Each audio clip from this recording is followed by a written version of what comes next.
வணக்கம். இதில் அங்காஃப ஊடகத்தின் இன்றைய முக்கிய உலக செய்திகள். முதலில் தலைப்புச் செய்திகள். ஈரானுக்கு உதவும் நாடுகளுக்கு கடும் தண்டனை, ட்ரம்ப் எச்சரிக்கை. விசா விண்ணப்பங்கள் குறித்து அமெரிக்க தூதரகம் எச்சரிக்கை.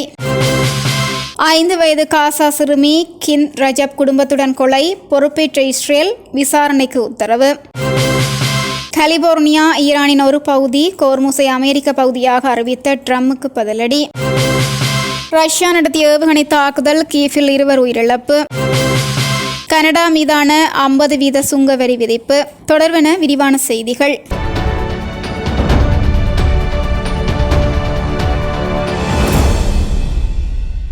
ஈரானுக்கு உதவும் அல்லது அதனுடன் வர்த்தகம் செய்யும் எந்த ஒரு நாட்டுக்கும் கடும் தண்டனை வழங்கப்படும் என அமெரிக்க ஜனாதிபதி டொனால்ட் ட்ரம்ப் எச்சரிக்கை விடுத்துள்ளார்.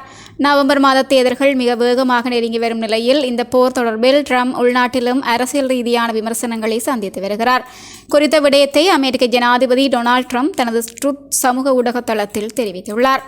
ஈரானுக்கு எந்த வகையிலாவது உயிர்நாடியாக செயற்படுவதற்கு தமது நிதி நிறுவனங்கள், வணிகங்கள், விமான நிலையங்கள் அல்லது அரசாங்க நிறுவனங்களை அனுமதிக்கும் எந்த ஒரு நாடும் பாரிய பொருளாதார விளைவுகளை சந்திக்கும் என்பதையும் நான் அறிவிக்கின்றேன் என்று குறிப்பிட்டுள்ளார். குறித்த நாடுகள் என்ன மாதிரியான தண்டனையை எதிர்கொள்ளும் என்பதை அவர் குறிப்பிடவில்லை. மேலும் ஈரான் தவிர வேறு எந்த நாடும் அவரால் பெயரிடப்படவில்லை.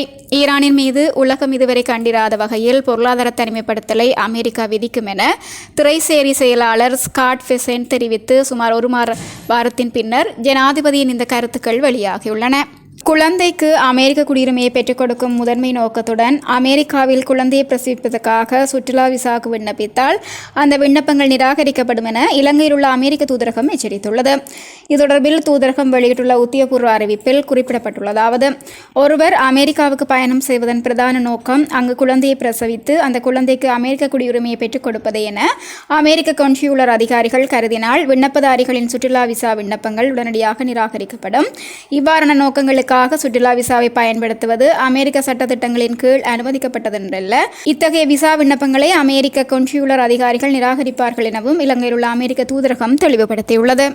காசாவில் 5 வயதான பாலஸ்தீன சிறுமி கிந்த் ரஜப் மற்றும் அவளது குடும்பத்தினர் பயணித்த காரின் மீது துப்பாக்கிச்சூடு நடத்தியதை முதல் முறையாக இஸ்ரேல் ராணுவம் ஒப்புக்கொண்டுள்ளது.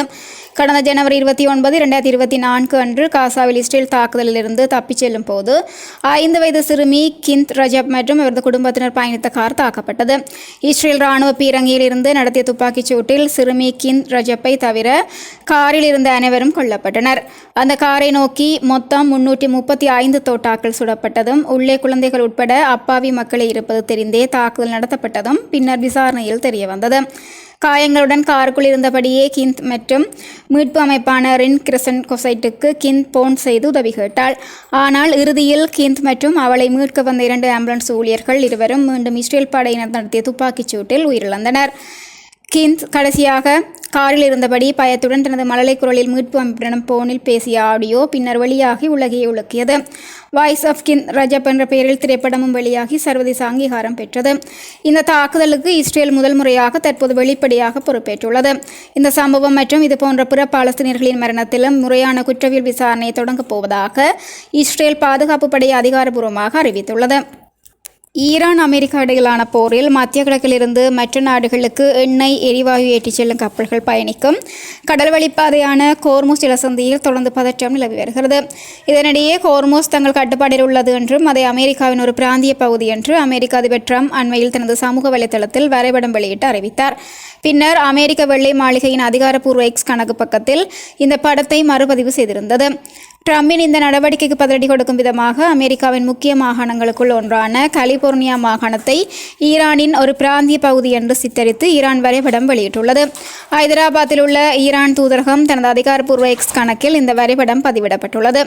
அதில் கலிபோர்னியா மாநிலத்தை நீல நிறத்தில் பளிச்சிடும் வகையில் குறிப்பிட்டு அதை இஸ்லாமிய குடியரசான ஈரானின் புதிய பிராந்திய பகுதி என கூறப்பட்டுள்ளது.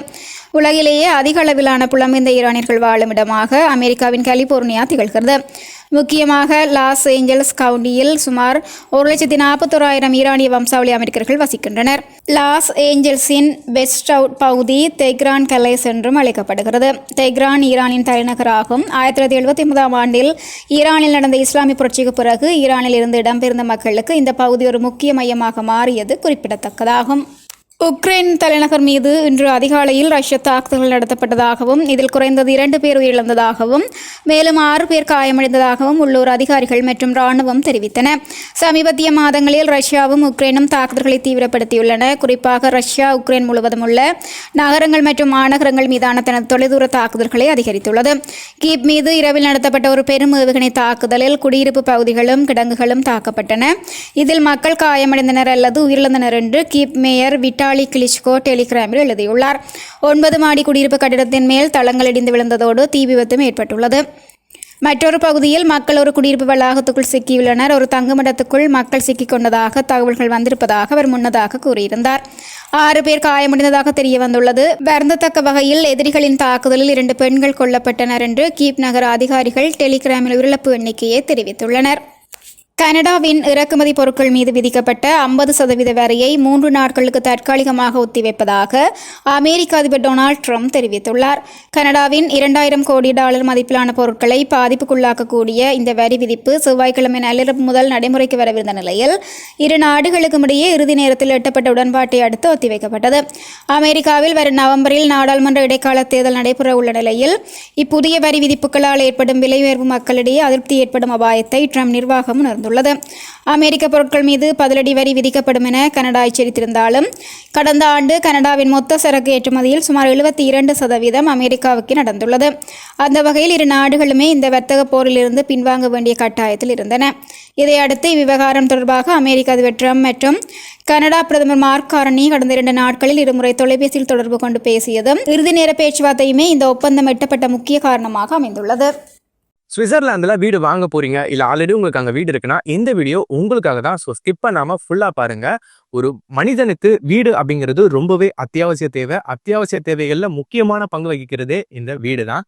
ஸோ அப்படி வீடு வாங்குறது விற்கிறது இது சம்பந்தமா உங்களுக்கு இருக்கிற நிறைய ப்ராப்ளத்துக்கு சொல்யூஷன் தர ஒரே இடம் தான் உங்கள் செல்வாசக். Your future our vision. இப்போ சுவிட்சர்லாந்துல வீட்டோட வட்டி விகிதத்துல நல்ல மாற்றம் வந்திருக்கு, நிறைய குறைஞ்சிருக்கு. ஸோ நீங்க ஏதாவது அக்ரிமெண்ட் போட்டு வச்சிருக்கீங்கன்னா இப்பவே அதை ரெனிவல் பண்ணி மாற்றி வச்சுக்கிட்டீங்கன்னா உங்களுக்கு நிறைய ப்ராஃபிட்ஸ் இருக்கும். ஸோ இது சம்பந்தமா உங்களுக்கு ஏதாவது அப்டேட்ஸ் வேணும், இந்த மாற்றத்துல உங்களுக்கு ஏதாவது டவுட் இருக்கு அப்படின்னா மறக்காம ஸ்கிரீன்ல தெரிய நம்பர் கால் பண்ணுங்க.